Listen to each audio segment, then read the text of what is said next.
Bienvenue dans cette nouvelle entrevue en direct dans le cadre du coffret Couleurs du deuil. Alors aujourd'hui, je suis avec Joanie Lacroix et Marie Rivoira. On va se présenter dans quelques instants. J'aimerais d'abord vous remercier à vous qui nous écoutez aujourd'hui, alors soit en direct, soit en rediffusion depuis le Québec, la France, la Belgique, même dans les Caraïbes. J'ai vu, il y avait beaucoup de gens qui se sont inscrits, donc ça c'est vraiment chouette. Et puis j'aimerais vous rappeler pourquoi est-ce qu'on est tous réunis aujourd'hui. C'est parce qu'on a tous un but commun. On veut mieux savoir traverser nos deuils, tous les deuils qu'on vit dans notre vie, parce qu'on est tous confrontés un jour ou l'autre à différents deuils. On a besoin d'outils pour nous aider à apprivoiser le manque laissé par la personne qui est partie, pour nous adapter à nos changements, pour comprendre le processus de deuil qui est parfois complexe.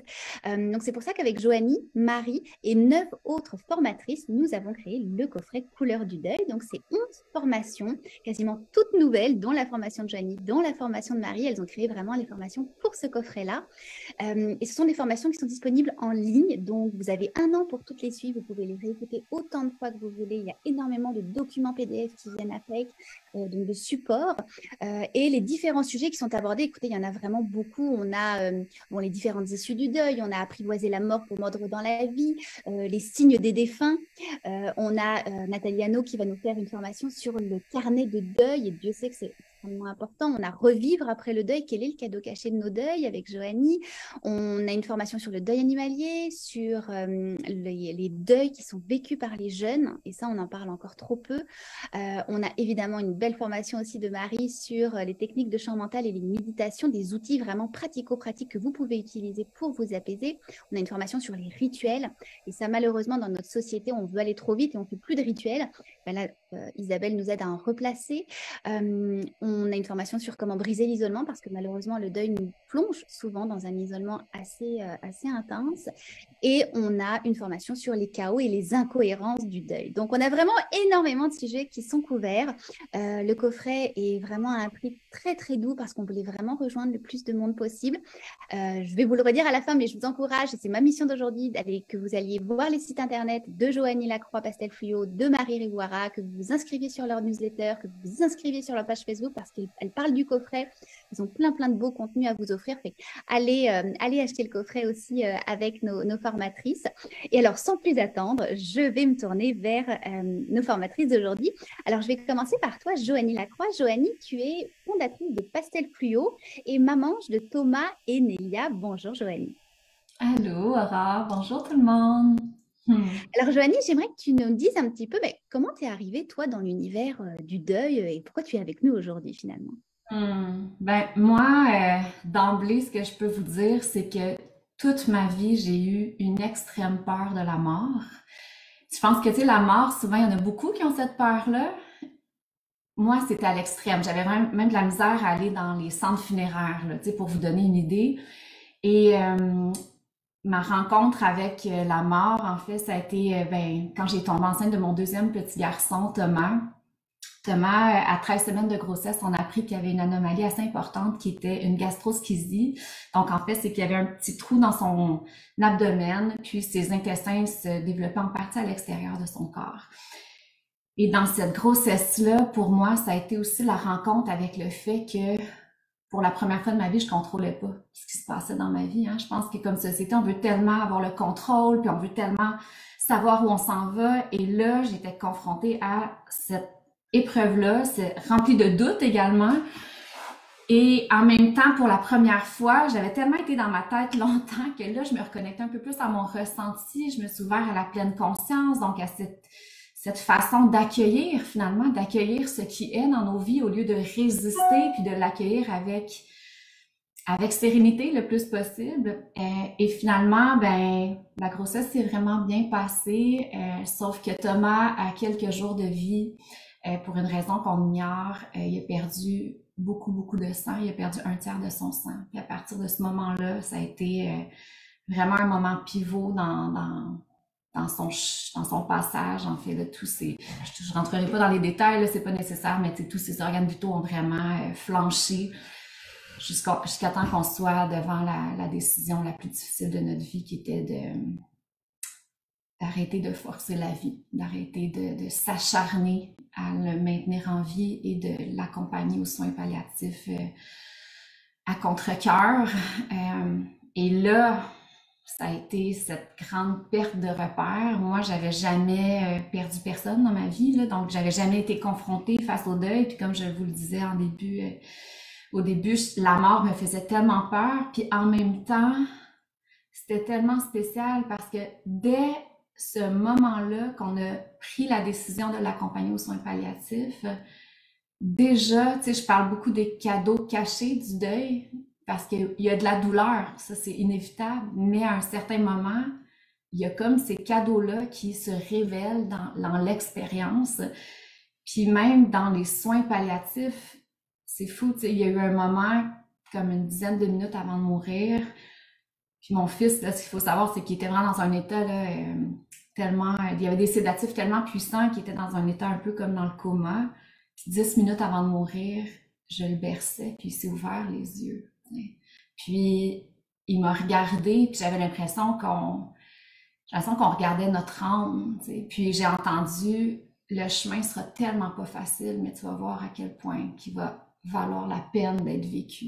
Puis ça a été une promesse à mon fils, ce moment-là, j'ai comme fait, OK, je vais le marcher, ce chemin-là. Puis il s'est fermé les yeux, puis une dizaine de minutes plus tard, il s'est vraiment envolé. Puis même ce moment-là de son départ, je m'attendais à m'effondrer à terre, je m'attendais à pleurer et c'était d'une douceur. J'avais l'impression qu'il y avait des anges autour de moi. C'est vraiment spécial ce moment-là de son départ. Donc déjà, c'est venu comme bousculer un peu ma façon d'appréhender la mort. Puis après ça, ben moi, je parle beaucoup dans ma formation des saisons intérieures. Donc après ça, ça a été le grand hiver intérieur. Hein, donc d'apprendre à accueillir la douleur, d'apprendre à accueillir les émotions sans en avoir peur. Moi, j'étais quelqu'un qui aimait tout le temps ça, remonter les gens puis d'être positive, mais là, j'avais pas le choix d'apprendre à bien me faire vivre cet hiver intérieur. Donc, puis à un moment donné, il y a eu ce passage de l'hiver au printemps. Tu sais. Puis moi, je dis que ce passage-là, ça a été un moment quand je me suis dit, bon, ben là, je vais arrêter de nourrir la mort, je vais nourrir la vie également à l'intérieur de moi. Je vais nourrir ce qui a envie de pétiller de l'intérieur, je vais nourrir ce qui me met en joie, je vais nourrir cet appel intérieur, puis ça a été comme une renaissance. Hein? L'énergie du printemps, c'est souvent la renaissance, l'énergie du renouveau, mais ça a comme été cette urgence de vivre ma vie comme moi, je voulais vraiment la vivre, puis de me donner la permission de réaliser mes rêves. Puis c'est comme une genre d'urgence de vivre mélangée à un je m'en foutisme de ce que les gens vont penser, tu sais, c'est comme, ça a été comme une force de vie, puis c'est pour ça que je trouve que c'est important aussi de parler de ces cadeaux cachés du deuil, parce que oui, il y a la mort, puis il y a la douleur, puis c'est important d'apprendre à bien se faire vivre la douleur, mais parallèlement, de vivre avec la conscience de la mort,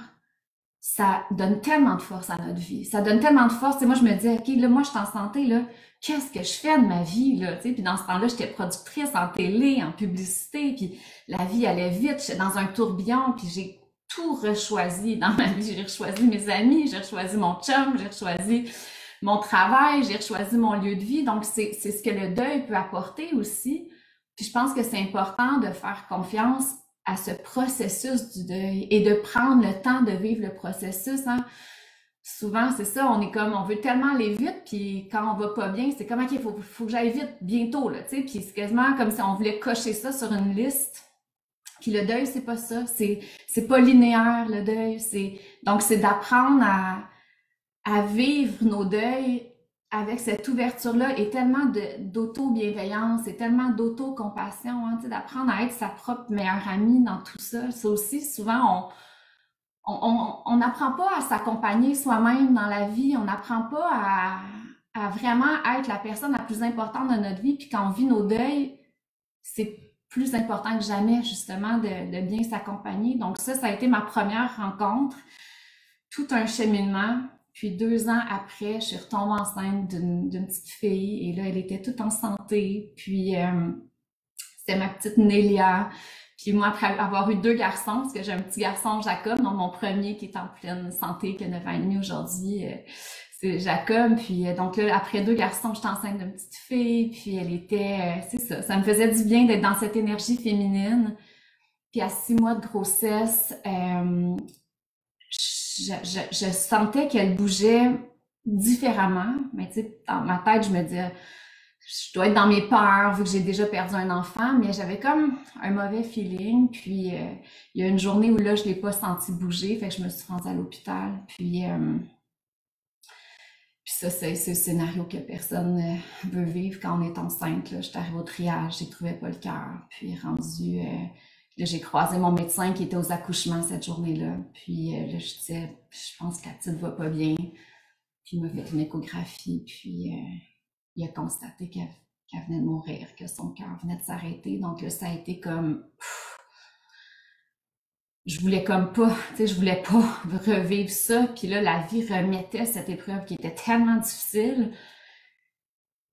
Et j'ai été beaucoup en résistance dans ce deuxième deuil-là. Hein. Dans notre première entrevue, j'ai parlé beaucoup d'acceptation parce que dans les saisons du deuil, je trouve que la première saison, c'est l'automne. Tu sais. Puis en automne, qu'est-ce qui se passe en automne dans la nature? Ben, en automne, les arbres perdent leurs feuilles. Puis c'est vraiment ce cycle de vie et de mort qui commence en automne. Et les arbres perdent leurs feuilles. Puis ils savent très bien que les feuilles mortes vont devenir le compost pour la suite de leur vie. Donc, mais c'est d'accepter de laisser mourir. Et on a de la difficulté, en tout cas moi, je vais parler pour moi, mais j'avais de la difficulté à accepter de laisser mourir. Et pourtant, tant que tu n'acceptes pas, tu peux pas passer à une autre étape. Tant que tu n'acceptes pas, tu es dans la résistance. C'est la résistance qui fait comme doublement mal. C'est la résistance qui fait en sorte que on est pogné dans la souffrance. Puis moi, je pense vraiment qu'il y a une différence entre la souffrance puis la douleur. Tu sais, la souffrance, c'est quand tu es dans le brouillard, c'est quand tu n'acceptes pas ce qui se passe dans ta vie. Puis là, on parle du deuil, mais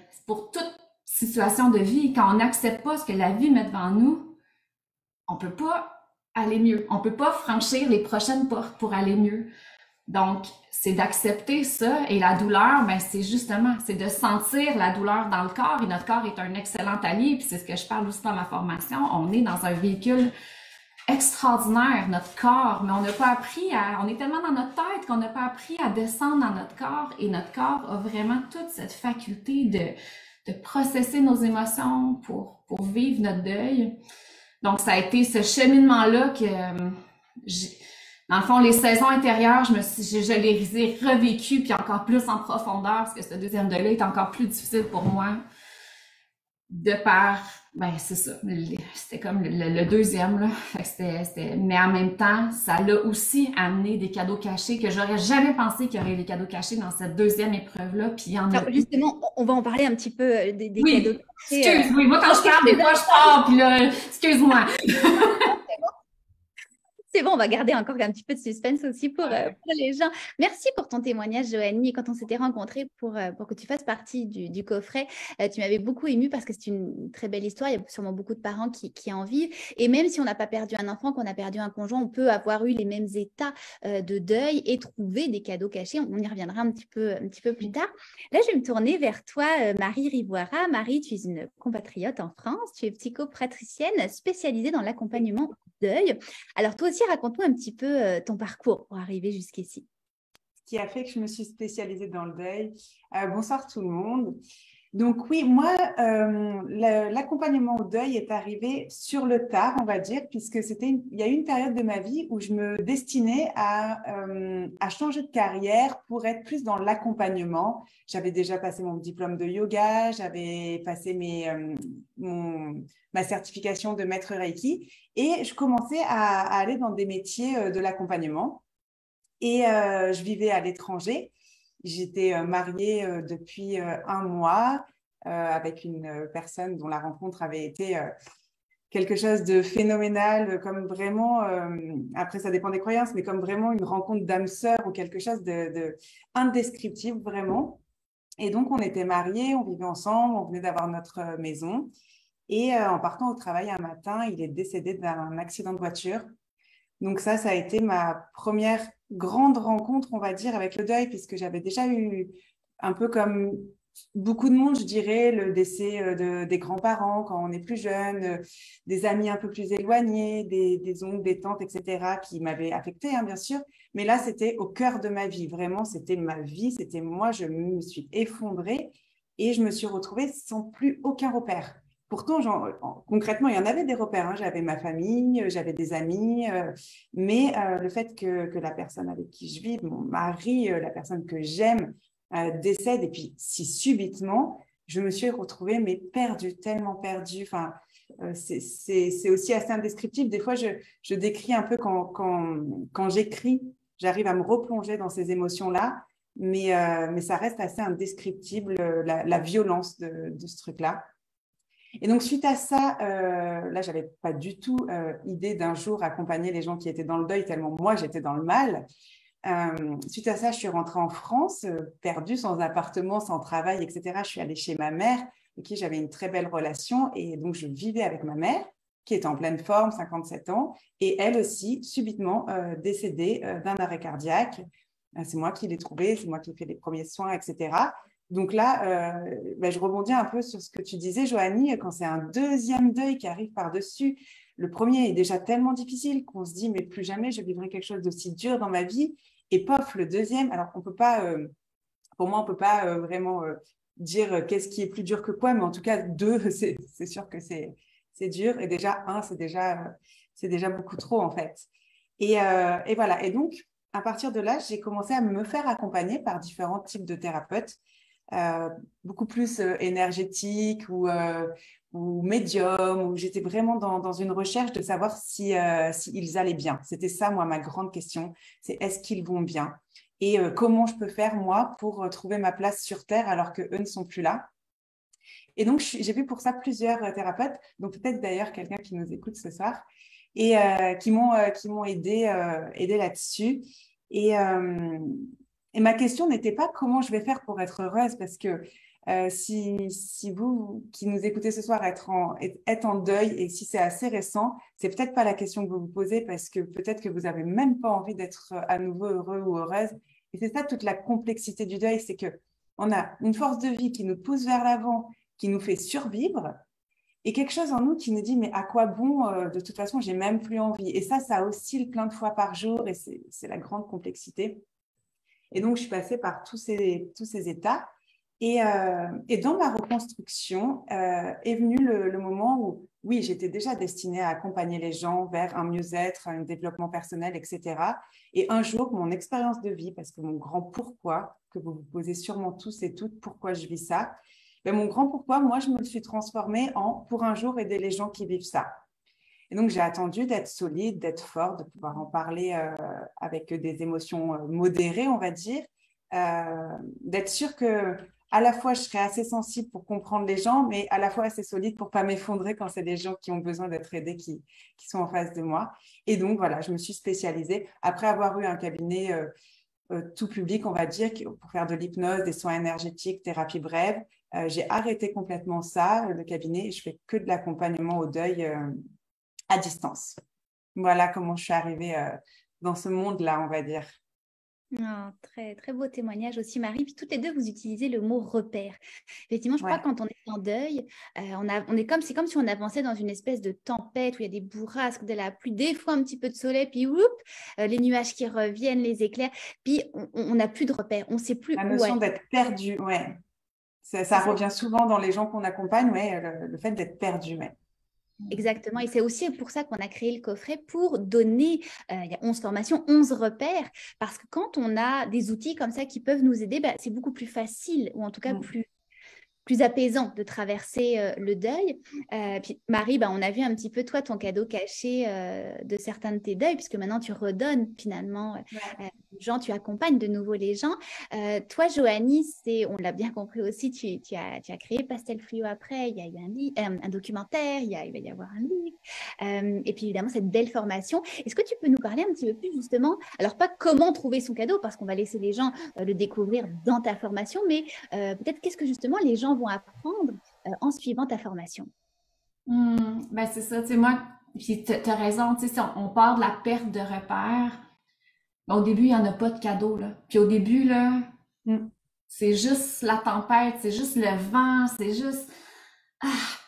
mais comment est-ce qu'on peut arriver à s'asseoir au cœur du cyclone, puis d'accueillir ça, puis d'être, tu sais, moi, c'est vraiment ça, la formation, en fait, c'est ça, c'est de suivre chacune des saisons intérieures, mais La première saison, c'est l'automne. Après ça, c'est l'hiver. Fait que c'est les 2 saisons les plus difficiles sont au début. Mais à un moment donné, oui, il y a le printemps. Puis à un moment donné, il y a l'été. L'été qui est, justement, c'est de regoûter à la vie autrement à partir de cet grand hiver-là, tu sais, puis de ces prises de conscience-là. Mais c'est pas tout de suite, tu sais. Puis c'est ça aussi qu'on a besoin. Puis je pense le fait que le deuil est tellement tabou dans nos sociétés occidentales, on n'en parle pas, hein. C'est comme on veut pas savoir qu'on va mourir, on veut pas savoir que ceux qu'on aime vont un jour partir, donc on n'en parle pas. Puis parallèlement, quand on est confronté au deuil, on n'a aucun repère. On n'en a jamais entendu parler. Donc, dans le fond, la formation, moi, c'est que je parle vraiment des 4 saisons, tu sais. Puis quand on est dans l'automne, comment bien se faire vivre l'automne? Puis c'est quoi les clés pour avancer, pour poursuivre ce mouvement de vie qui va nous pousser vers l'hiver? On est comme la nature,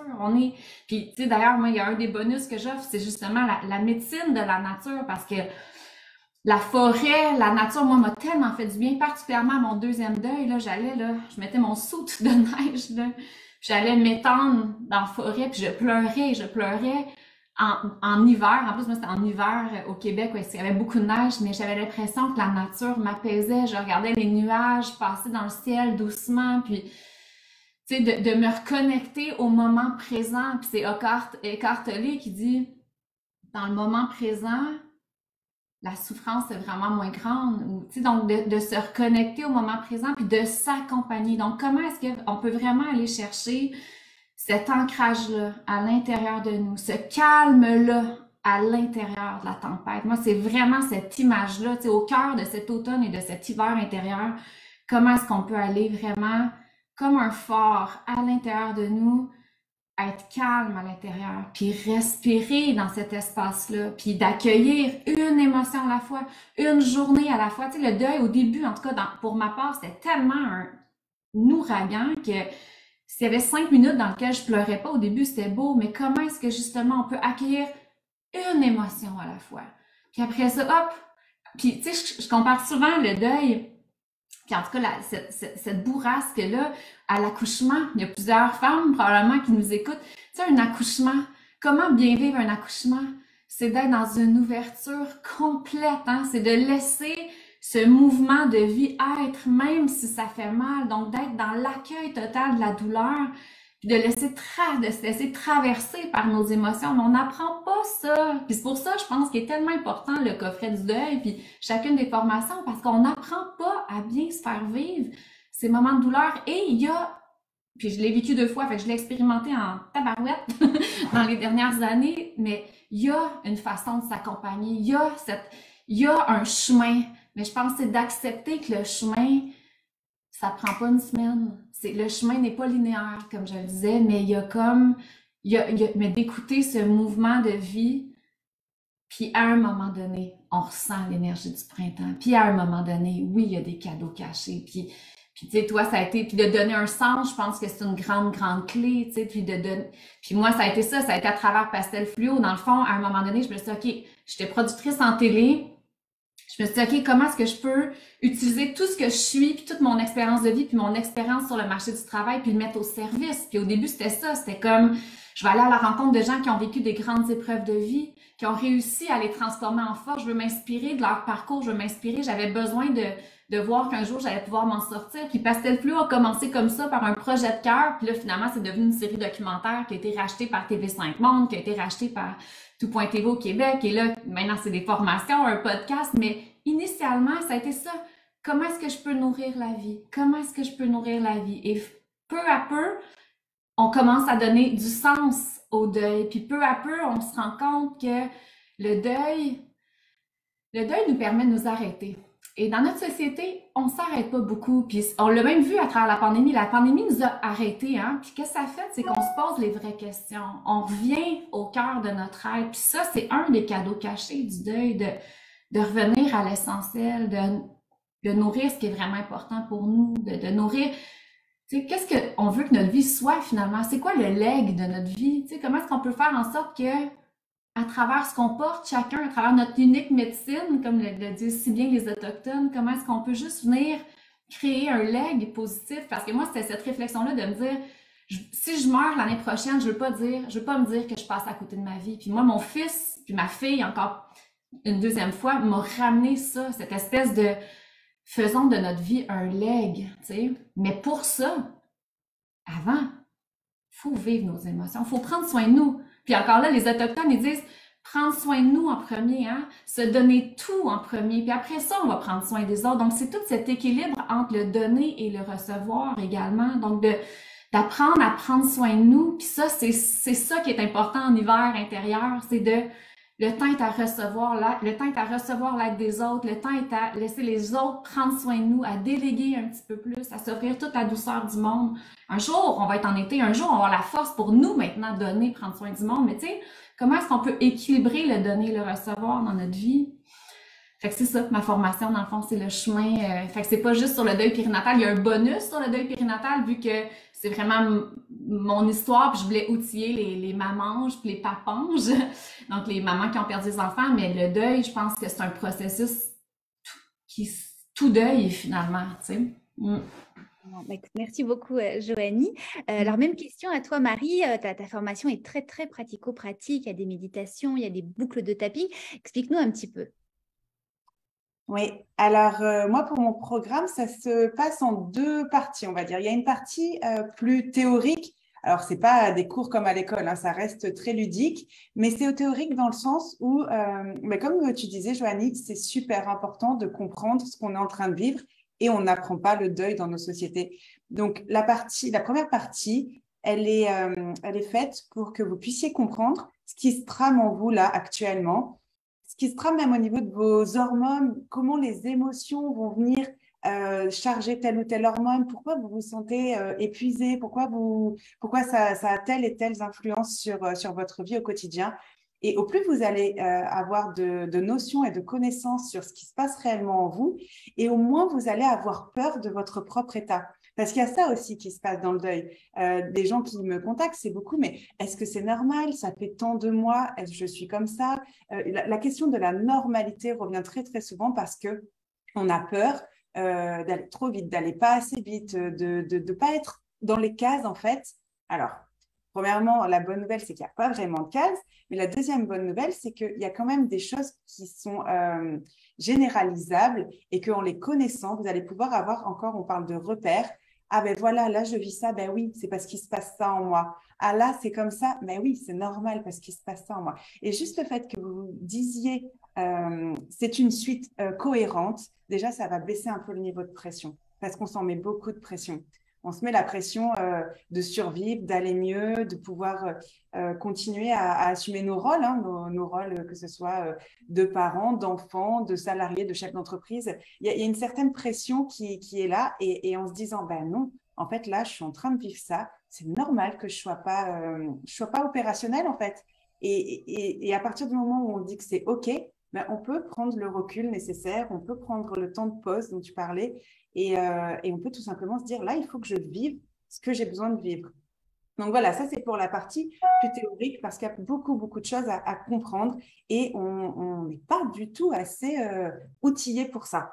Donc voilà. Et après, une fois qu'on a compris ce qui se passe, la deuxième partie qui est pratico-pratique, comme tu disais, Aurore, elle va venir parler des émotions une par une. Donc, j'ai vraiment voulu que les émotions principales, on va dire, enfin, d'ailleurs, il y a des émotions et il y a des sentiments. J'explique plus précisément ce que c'est la différence. Mais donc, globalement, il y a un module par émotion ou sentiment difficile ou désagréable qu'on vit quand on est en deuil, notamment la colère, la peur, la tristesse, la culpabilité, l'anxiété.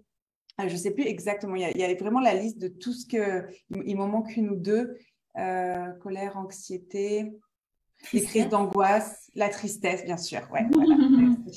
Et la tristesse, la grande tristesse. Donc, pour chaque émotion, il y a une méthode que j'ai créée qui s'appelle la méthode étape. Donc, étape, c'est un petit acronyme pour que vous arriviez à vous rappeler des étapes pour plonger dans votre émotion. Mais l'intérêt, c'est que chaque module, il y a moi préenregistré, donc je suis face à vous un petit peu comme ça, mais c'est quelque chose de préenregistré. Et je vous guide étape par étape sur ce qui va être utile de faire pour comprendre votre émotion, la reconnaître, la vivre pour la libérer. C'est pour ça que la partie théorique est super importante pour comprendre que c'est important de la vivre et qu'on ne va pas juste plonger dans une émotion désagréable pour le fun. C'est pas fun du tout, on est d'accord, mais par contre, c'est utile de plonger dans une émotion désagréable parce que c'est comme ça qu'elle va pouvoir se libérer. Et donc, je vous guide. L'acronyme étape, c'est le E pour écouter. C'est qu'est-ce qui se passe dans mon corps là en ce moment? Est-ce que ça serre au plexus? Est-ce que j'ai ici serré? Est-ce que j'ai quelque chose au niveau des intestins? C'est quoi? C'est où? Une fois que je vous guide, bien sûr, pour ça. Dans chaque module, je vous guide pour ça. Et une fois que vous avez trouvé où est-ce que dans le corps, il y a quelque chose qui n'est pas fluide, on va venir traduire, donc mettre un mot sur la sensation, sur l'émotion. Puisque vous aurez au préalable mieux compris vos émotions, vous allez pouvoir associer ce que vous ressentez à une émotion. Puis le A de étape pour accepter. Donc là, on est dans la bienveillance, le non-jugement. Oui, je ressens ça et c'est OK. Bien sûr, je vous guide aussi là-dessus.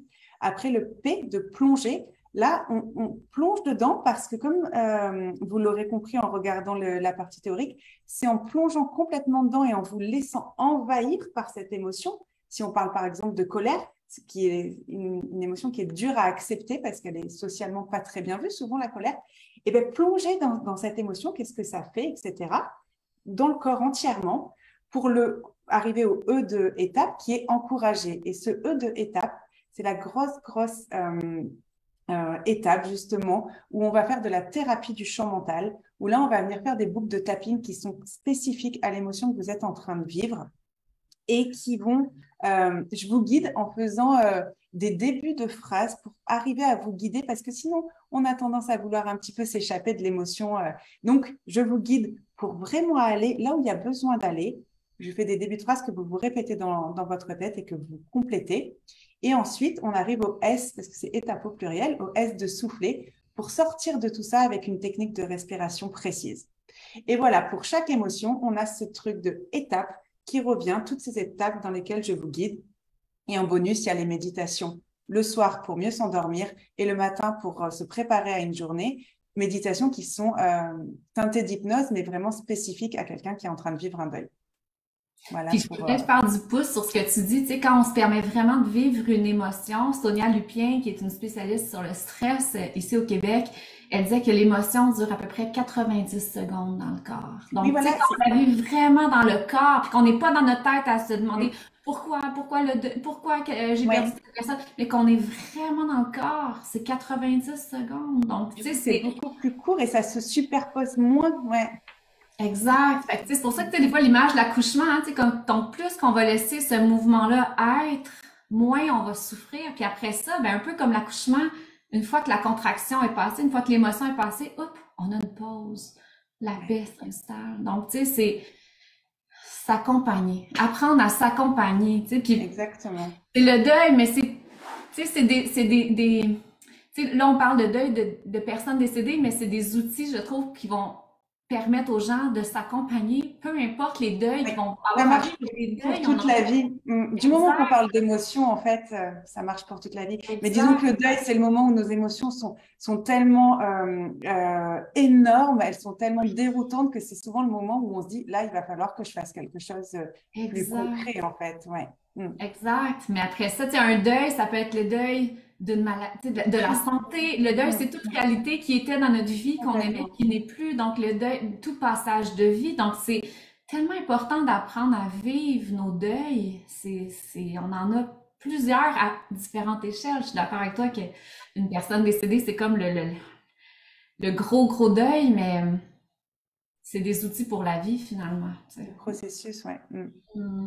Exactement. Puis on l'a vu toutes les deux, avec les formations de toutes les deux, c'est vraiment des outils qu'on vous offre, des repères pour effectivement, oui, là, les prochains mois, la prochaine année. Donc, ça, c'est important, mais c'est des choses aussi que vous allez pouvoir répéter par vous-même une fois que vous aurez compris. Parce qu'une fois qu'on sait, et c'est ça aussi pourquoi le deuil est si tabou dans nos sociétés, parce qu'on ne veut pas en parler, on pense que ça va nous faire mourir, on pense qu'on va l'attirer. Donc, on n'en parle pas, c'est tabou. Et quand ça nous tombe dessus, ben, on n'est pas outillé parce qu'on s'en est jamais préoccupé.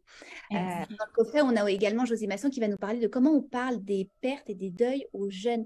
Ça aussi, quand on est toutes les trois mamans, puis souvent il y a beaucoup de gens qui nous écoutent et qui aident maman, on ne sait pas toujours est-ce qu'il faut parler du deuil, est-ce qu'il faut emmener l'enfant à un enterrement. Fait que c'est vraiment une boîte à outils pour savoir, nous, comment effectivement on vit nos deuils, notre mari, notre conjoint, nos amis aussi, parce que ce coffret-là est bon aussi si vous avez dans votre entourage quelqu'un qui est endeuillé, puis que vous ne savez pas comment l'aider. Parce que ça aussi, on n'en a pas parlé aujourd'hui, mais souvent on est maladroit quand on voit quelqu'un qui pleure. C'est non, il ne faut pas pleurer, il faut passer à autre chose, puis il faut que ça aille vite. Mais il y a des mots qu'il ne faut pas dire, il y a des mots à dire aussi quand on a des gens endeuillés autour de nous. Donc, ce coffret est vraiment bon pour ça. Et on l'aura compris avec la qualité de vos 2 formations et des 11 autres dans le coffret. C'est aussi ce coffret-là pour tous les thérapeutes. Marie, tu en es une. Tous les accompagnants aussi qui ont une clientèle qui ne savent pas toujours comment parler du deuil à leurs patients parce qu'on est peut-être mal enseigné ou pas.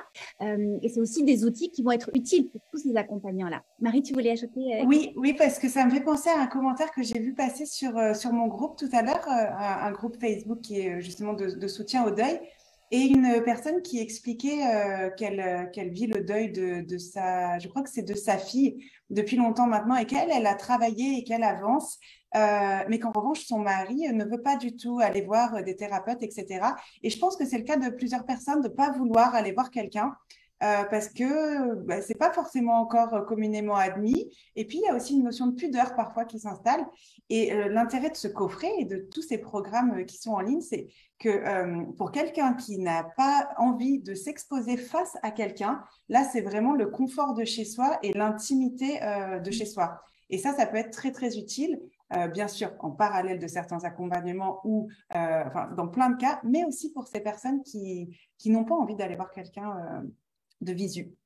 Ouais, puis j'ai peut-être envie de faire du pouce aussi sur les 2, ce que vous venez de dire. Tu sais, j'ai pas parlé beaucoup du bonus sur le deuil périnatal, mais justement, il y a une entrevue qui est avec mon chum où on le fait en couple, vu qu'on l'a vécu 2 fois, puis mon chum a gardé beaucoup son deuil, son premier deuil à l'intérieur. Puis quand notre petite cocotte est décédée, il s'est dit, je peux pas revivre ce 2e deuil de la façon que j'ai vécu le premier. Donc, tu sais, c'est important pour moi de faire une entrevue sur comment accueillir aussi que c'est différent pour chacun, mais comment s'épauler en couple.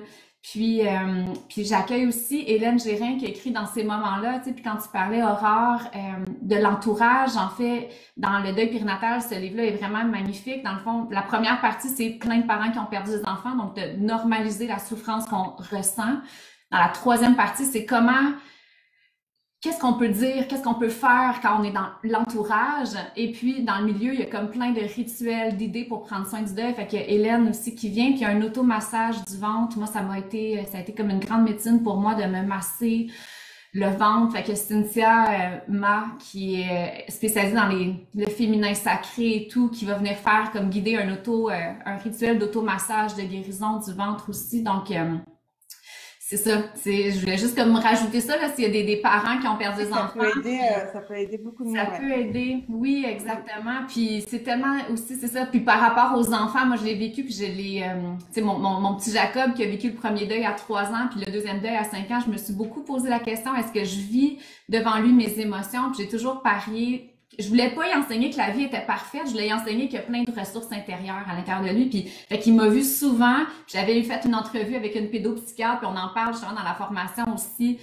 Puis elle disait l'importance de parler justement de notre santé mentale à nos enfants, puis l'importance de leur montrer, mais de leur montrer que justement, tu sais, mon petit garçon, il me voyait, puis je disais, là, tu sais, j'ai tellement de peine, je m'ennuie de ton frère, puis il me voyait pleurer. Mais une fois que mon émotion était passée, il me voyait être en paix, puis là, fait que tu sais, c'est tellement important, ce que la pédopsychiatre, ce qu'elle disait, puis là, je vais peut-être juste finir avec ça, mais elle disait, les enfants ressentent quand on va pas bien.